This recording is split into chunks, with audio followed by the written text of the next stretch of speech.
Turn the Tenor GIF picker on or off in chat.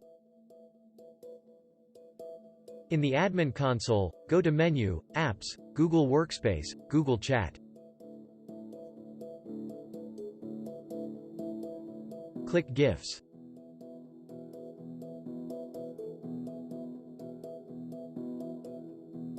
To apply the setting to everyone, leave the top organizational unit selected. Otherwise, select a child organizational unit.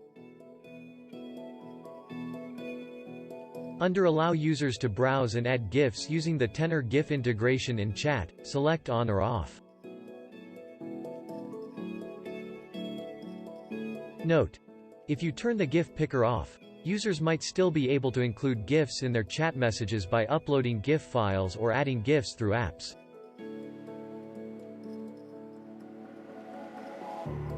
Click Save.